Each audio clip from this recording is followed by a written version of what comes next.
Magandang araw mga kasiniskwela at syempre ang mga mag-aaral mula sa ikatlong baitang. Ako nga pala si Teacher Sheena at samahan niyo akong tuklasin ang mundo ng agham. Handa ka na ba? Halika! Kuhanin mo na ang iyong lapis at papel at sumama na sa akin upang ikaw ay matuto at tuklasin ang mundo ng siyensya. Ngayong araw ay matututunan nyo ang tungkol sa mga bagay na makikita natin sa kalangitan tuwing umaga at mga bagay na makikita natin sa kalangitan tuwing gabi. Ang kalangitan ay isa sa mga biyayang napakagandang pagmasdan. May mga bagay na makikita sa kalangitan araw man o gabi. Tara, samahan niyo ako at tingnan natin ang kalangitan.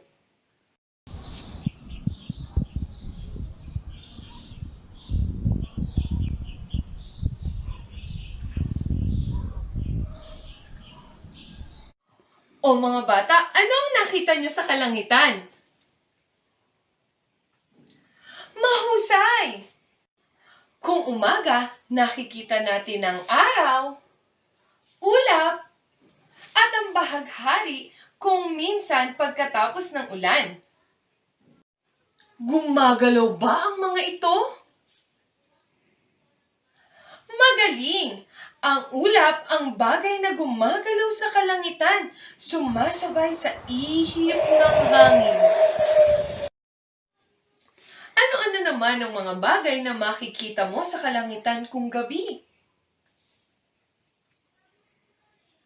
Magaling! Ito ay ang buwan at mga bituin. Ang mga bituin ang nagpapaganda sa kalangitan kapag gabi na mistulang diamante na kumikislap. Ang mga bituing ito ay binubuo ng sobrang init na gas at may iba't ibang kulay. Ang kulay na ito ang nagsasabi ng kanilang temperatura. Ang ibang bituin ay kulay pula na nagsisimbolo na sila ay may pinakamababang temperatura kumpara sa iba.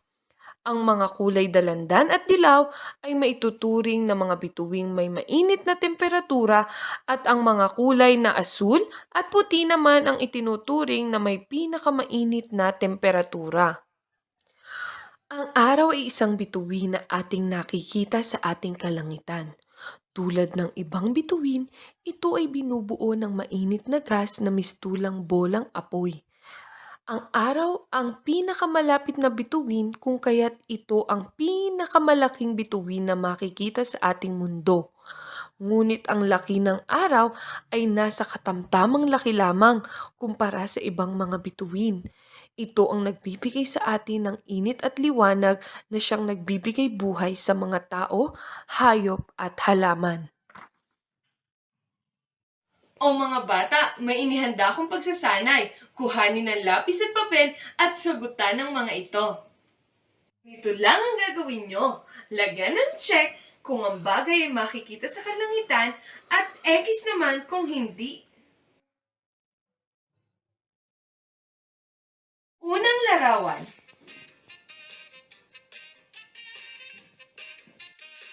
Ang pangalawang larawan. Ang pangatlong larawan. Ang pang-apat na larawan. At ang huling larawan. O mga bata, sagutan na natin.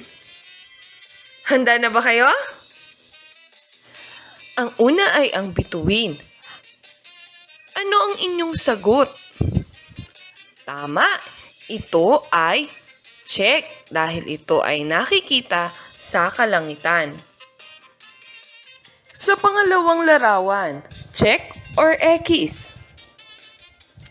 Magaling, ito ay X dahil ang pusa ay hindi natin makikita sa kalangitan. Ang pangatlong larawan, check or X? Mahusay, ito ay check dahil ang ulap ay isang natural na bagay na makikita natin sa kalangitan. Ang pang-apat na larawan, mahusay, ito ay Check, dahil ang buwan ay makikita natin sa kalangitan kung gabi. O ang panghuling larawan, ano naman ang inyong sagot? Tama, ang kotse ay X dahil hindi natin makikita sa kalangitan ang isang kotse. Ang sobrang init na nanggagaling sa araw ay may masama ding epekto sa ating mundo. Kapag matagal tayong nabilad sa araw, maaaring magkaroon tayo ng sakit sa balat, tulad ng sunburn o bungang araw. Ang isa sa mga pinakakaraniwang uri ng kondisyon na umaapekto sa balat ng tao ay ang bungang araw. Ito ay karaniwang napakakati at minsan naman ay nagdudulot ng pakiramdam na tila tinutusok ng maliliit na karayom ang balat. Bukod sa sunburn o bungang araw, maaari ring magkaroon ng cancer sa balat.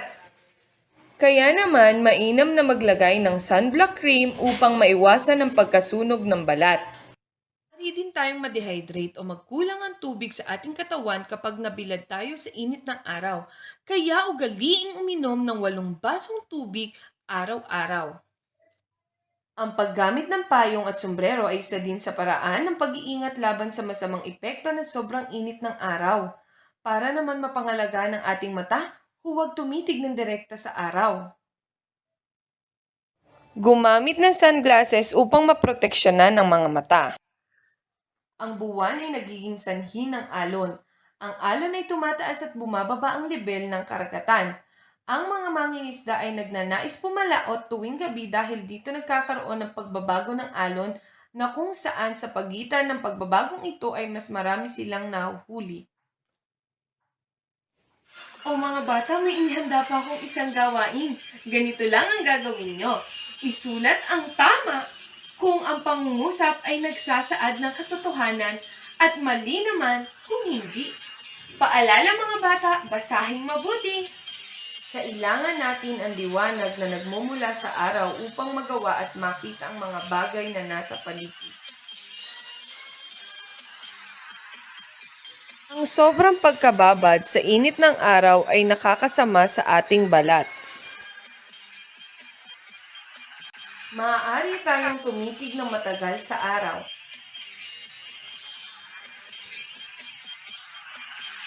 Ang sobrang init na nanggagaling sa araw ay nagdudulot ng pagtuyot ng mga lupa. Nakagawa ng sariling pagkain ng mga halaman dahil sa init at liwanag na nagmumula sa araw.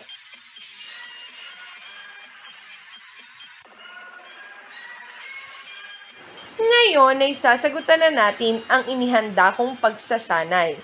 Handa na ba kayo? Unang bilang. Kailangan natin ang liwanag na nagmumula sa araw upang magawa at makita ang mga bagay na nasa paligid. Ang wastong sagot ay tama. Ikalawang bilang. Ang sobrang pagkababad sa init ng araw ay nakakasama sa ating balat. Ang sagot ay tama. Ikatlong pangungusap. Maaari tayong tumitig ng matagal sa araw. Ito ay mali. Ang sunod naman ay ang ikaapat na pangungusap. Ang sobrang init na nanggagaling sa araw ay nagdudulot ng pagtuyot ng mga lupa. Ang sagot ay tama. At para naman sa huling pangungusap, nakagawa ng sariling pagkain ng mga halaman dahil sa init at liwanag na nagmumula sa araw. Ang kasagutan ay tama. O mga bata, tingnan ko nga kung talagang natutunan ang ating aralin. Ano-ano ang mga bagay na makikita natin sa kalangitan tuwing umaga? Sige nga. Magaling! Ito ay ang araw, ulap, at ang bahaghari pagkatapos ng ulan. Ano ang mga bagay na makikita natin sa kalangitan kung gabi? Magaling! Ito ay ang buwan at mga bituin. Magaling na ipamalas mo ang iyong husay. Naway marami kang natutunan sa aralin natin ngayong araw. Muli ako si Teacher Sheena, ang inyong guro sa agham. Hanggang sa muli, paalam!